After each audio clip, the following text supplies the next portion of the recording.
I didn't know rainbows made that sound. That's a pretty one though.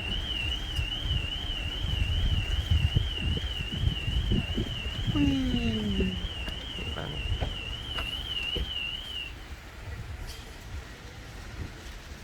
Rainbow on Halloween isn't something you really think about, is it? I think it's starting to fade. That's really very wide at the bottom though. Okay, so there's brilliant news and live footage. But let's just focus on what we've got going on here. There's a defiant tone coming out of the campaign, I think, as you'd expect. I think that puts pay to any expectation, small though it was, that the president might decide. That's live on the BBC. Speech at this point in time. As things stand, they are going to court on Monday, and they intend to fight. Now, the question is, who might speak to the president between now and then? Oh, sweet Lord. Will close advisors, close family, even go to him and say, oh my God, it's over? Popular horror TV shows on channels. Blood Machines, Castle Rock. Yeah?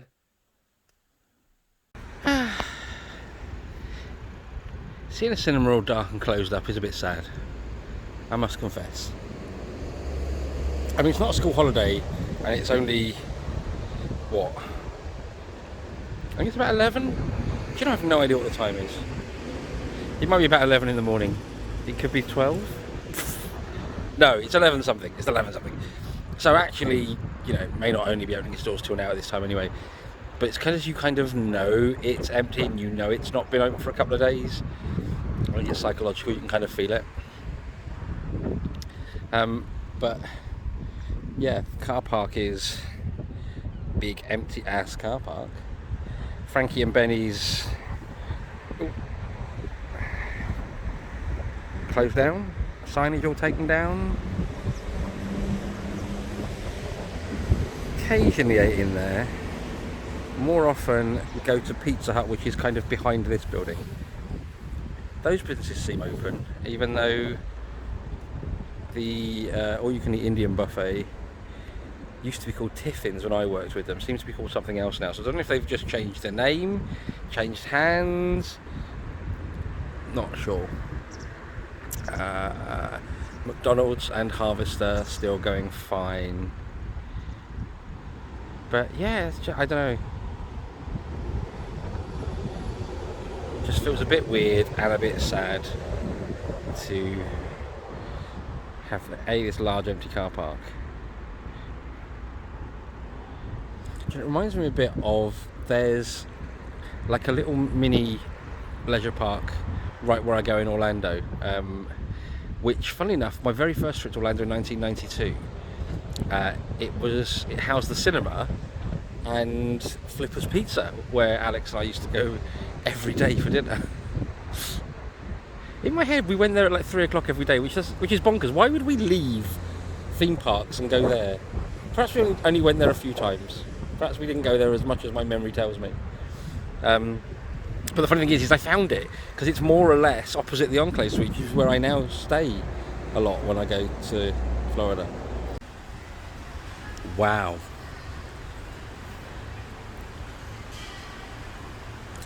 It's even got like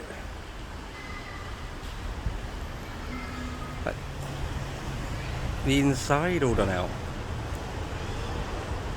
I mean, that's commitment, isn't it, right? That's total commitment to something you love. What are you doing?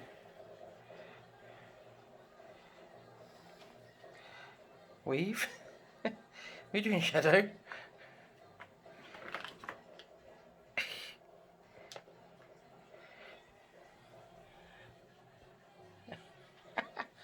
What are you doing? What are you doing? I'm not doing it now, Dad. You're filming me. I'm going to go away. Oh, no, right, play.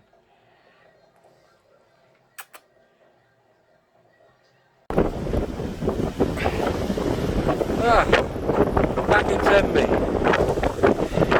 Very close to the summer. That wind is cold. But that water is freezing.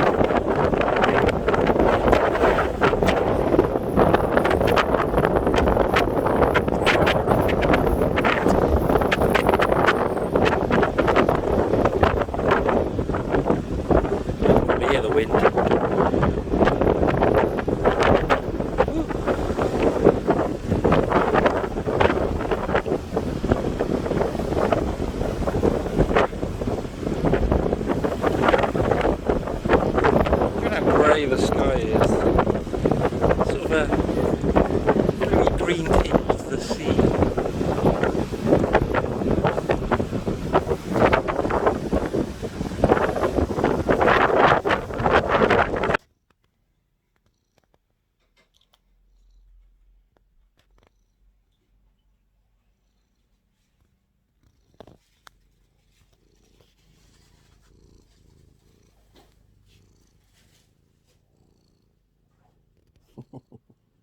Hey, what's this?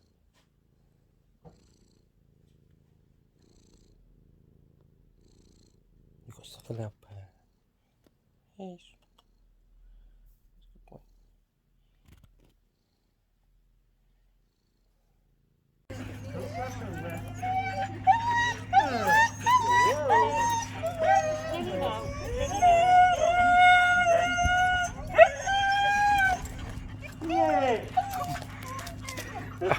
Oh my god, look at them.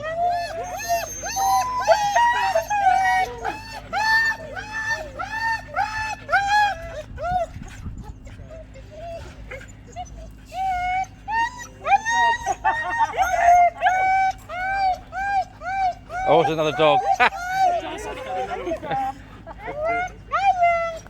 Hiya. Hiya. Oh, Lily. What a lovely name. And it's LA, it's French. Yeah. She lives in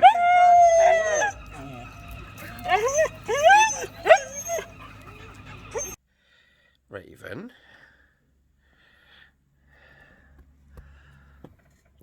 Ace. Shadow. And you can just make her out. Shadow. All 4 cats that live in this house in the same room at the same time. This is extremely rare. Hello. Well, I'm working away for 3 days. So I was up at 4:30 this morning, and I had to go into Cardiff, get the van, drive to the Bolton area, which is where I am today. And then I think I'm Wigan tomorrow, or Bolton again and Wigan Tuesday. It's all kind of close together, isn't it? So yeah, so the first, it was, completely failed the first couple of places I went to this morning. The first one, they said there's a list of parks they want us to go to, so I went to this park, and the entrance to it is basically over a little stile in a hedge at the end of a cul-de-sac. So I just pulled up outside these people's house and stayed there long. And then the next one turned up, and it's down this little single lane track that, actually looking at, thinking now, was thinner than the van is wide, so I wouldn't have got down there. And it had a sign saying no lorries 3 tons, and ours are 3.3. So there was a little bridge. I'm like, yeah, I'd be stuck and possibly collapse the bridge. I had an accident a couple of weeks ago. I don't need another one. So yeah, so then I've been fine ever since. I've just been going around Bolton. So I'm staying in Lee tonight. That's a place, not a person. That'd be weird, wouldn't it? Can I just sleep in your ass? Even though a friend of mine on Facebook, Kaz, who's bonkers anyway, love Kaz to bits. Let's hold that a bit further away. A bit further away? Rather than has posted this book he's found on Amazon about a haunted vagina.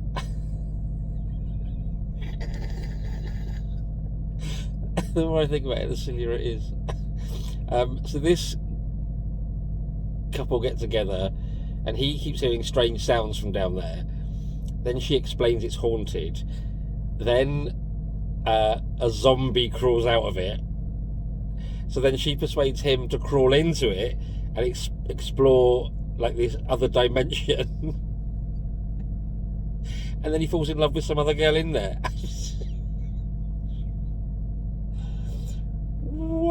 I mean, I really want to read it. I can't lie. It just sounds bonkers. Who sat around and thought, oh, I know. I mean, was she having a pee? And then the toilet made a weird echo and she thought, what if? Oh dear, that amused me. And I needed amusing this weekend. In the last 5 days, 2 people I know have passed away to cancer. So my best friend's cousin, Alexis, who had been ill for a while, and I think, I can't remember when it was, but I'm sure once before she beat it, because I'm sure the last time I saw her in person, that was part of the conversation we had. God, my memory's terrible. And so yeah, so I've known Alexis 24 years. It was one of those things, whenever there was a Mark's family do that I was lucky enough to be invited for, we'd meet up, or sometimes we'd bump into each other at the cinema, that kind of thing, back when I lived around there. So that was sad and a loss, and obviously kind of my main concern was really Mark and his family now with that, because obviously I know Alexis' sister Sam very well, and you got Mark, Leanne, and whatever else, and so that was not good news, but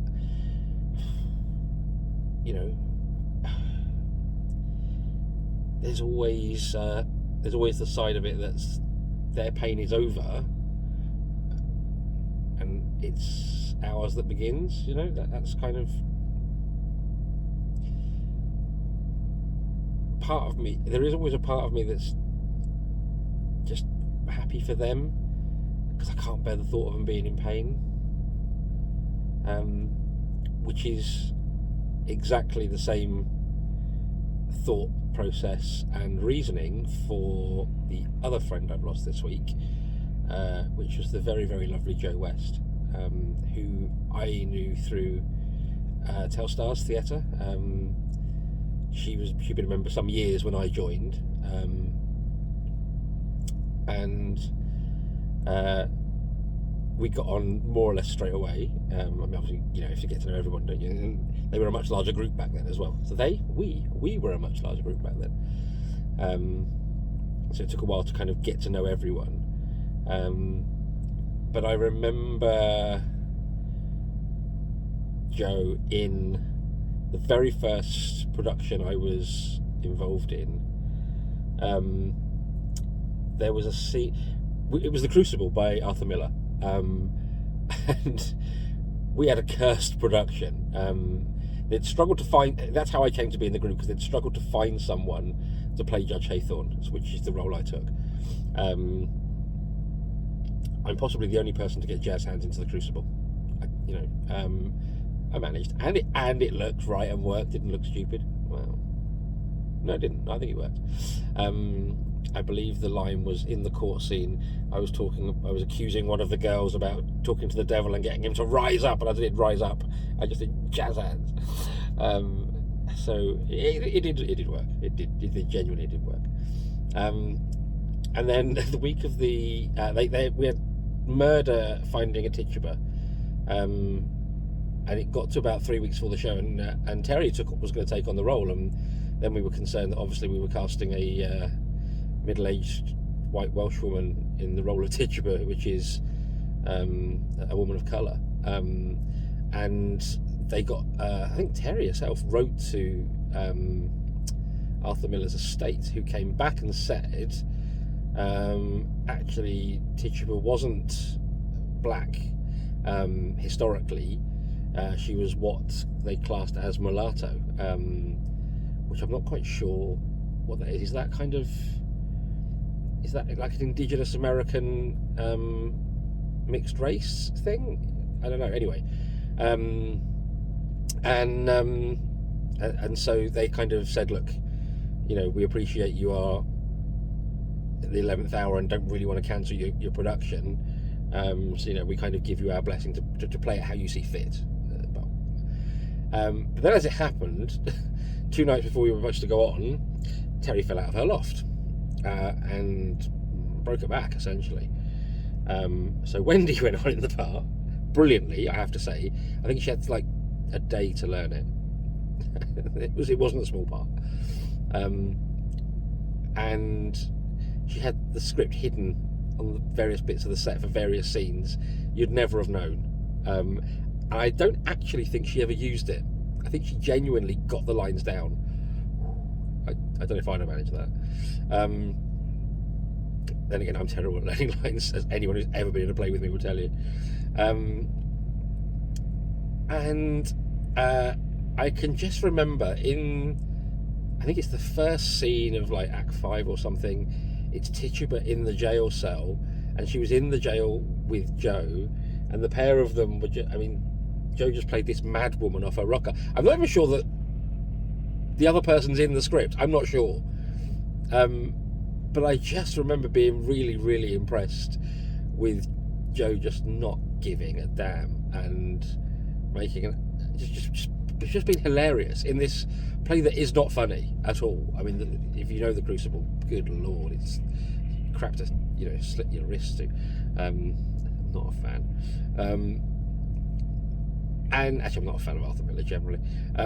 But I just remember that was the moment I was like, actually, yeah, she's good. She's really good, you know.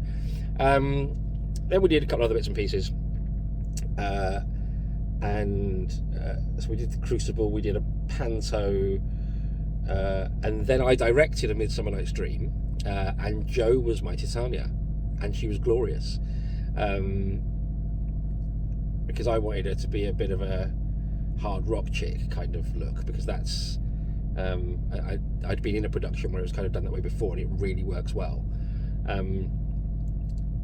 So she had like leather trousers and stuff. It was really cool, and she was brilliant. She was absolutely brilliant.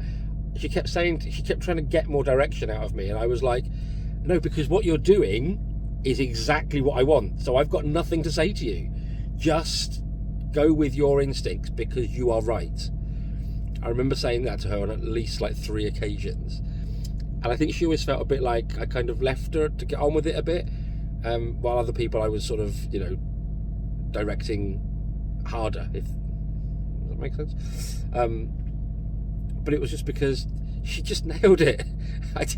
She didn't need any direction. It was just here's how I see that you playing the character, and then she just came back with that. So it was, you know, maybe I didn't give enough praise, I don't know.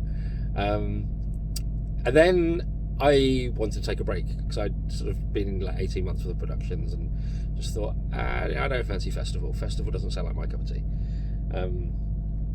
So I was going to take a break, and I announced, like, yeah, I'm not doing festival. I'll be there on the night, so I'll help backstage, whatever.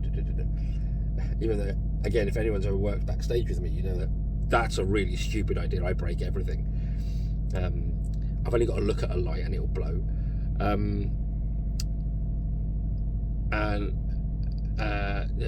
Sorry, I keep getting messages pop up on the side. And I then got a phone call from Kay to say, I really think you should read the play Jo has written for festival before you decide you don't want to do it. And me being me, and Mr. Grumpy Pants, the minute I think someone's telling me to do something, which I've kind of grown out of, sort of, a bit, not much. Who am I kidding? Dug my heels in. I was like, no, not doing it. And in case of like, I just like heard her roll her eyes down the phone. She said, she's written the part for you. No one else can do it. She's written it for you. And again, as anyone will tell you, appeal to my ego and you're winning. So I went, oh. I read it, I loved it, I did it. We won. Did we win our festival? Did we won our festival? I think we just scored high enough to go through to the Welsh final. So we took it to the Welsh final, then didn't go on to the British. But Joe won a writing award for it. I won a comedy award for it. And I mean, this is what, 13 years ago. Oh my God, has it been that long? And it was glorious. It wasn't glorious. Glorious is a whole other play. Theatre in joke. It was brilliant. I loved every minute of it. I got to play me, really. It was just like, I tell you what it was like. It was like what I do in Panto, but I got to keep my beard and not have to wear a dress and fake tits and stuff. That's what it was. It was essentially Panto Dame, but a bloke. And also the character was sort of magical. So the character lived outside of the play. So the character broke the fourth wall. The character appeared in the audience. The character talked to the audience a lot. The character could walk through walls that, the other characters could not, because they were confined to live within the world of the play. And the supervisor, that's all you knew. There was no name. Could do magic and would sort of. I remember I had pockets. I had a suit. And I had pocketfuls of glitter, and I'd also filled a pepper grinder with glitter and made massive holes in it, so when I shook it, the glitter just went everywhere. It was brilliant. It was so much fun. And yeah, so then obviously, there was I used to house sit for Jo when she used to go on holiday, because I was one of the only people who her cat Hazel would come to. Hazel was a Mardy bitch. I mean, like proper grumpy cat. No, you wouldn't begin. Hazel loved me. Hazel would come and sleep on my lap. In fact, the very first time I went down there, just to kind of see how me and Hazel got on, she got up on my lap and had a little snooze. And I can remember Jo just going, she doesn't do that for anyone. Not for anyone ever. They've got sort of family members who are regular visitors, and she will not go near them. I'm in the house 5 minutes, she's on my lap asleep. So that, I think Jo felt, happy that, because it's like, it's your cat, it's your baby, isn't it? Happy that I would look after Hazel, and it wasn't just someone coming in and feeding her twice a day. I would spend my evenings there. I'd stay over. Used to love sitting in their garden in the summer. Massive apple, not massive, actually not massive, but an apple tree that produced a lot of apples. I used to bring home like 3 carrier bags of apples. And yeah, so I mean, Jo moved away a couple of years ago. Ironically, she kind of moved to where I'm from. She was in Woburn Sands. And then we heard about 3 months ago. No, it wasn't even that. Barely 2 months ago. That she'd been diagnosed with cancer, and the doctor had said to her, untreated, you've got 6 weeks. They did treat her. They put her on drugs. They did give her 1 round of chemotherapy, but here we are, I think 7 weeks later, and she passed away, I think Friday evening. I still don't know how I feel about it, if I'm honest. Again, it's that it was short. I mean, some people have cancer for years, don't they? Or it goes and it comes back, and so comparatively,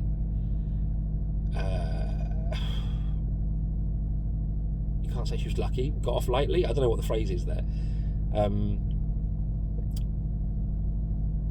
But Jo was full of life. She was a very sparkly, upbeat character. Her eyes smiled. She hadn't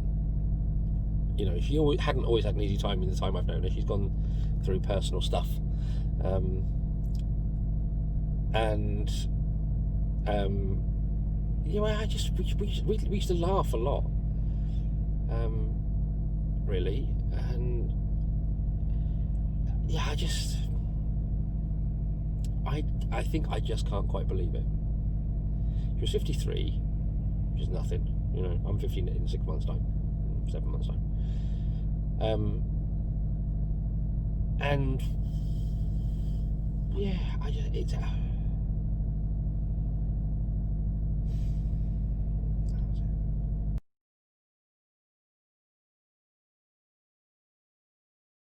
Weave. Shadow.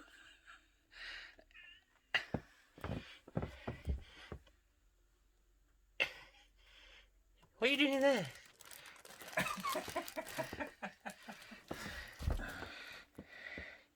He's a silly boy. What?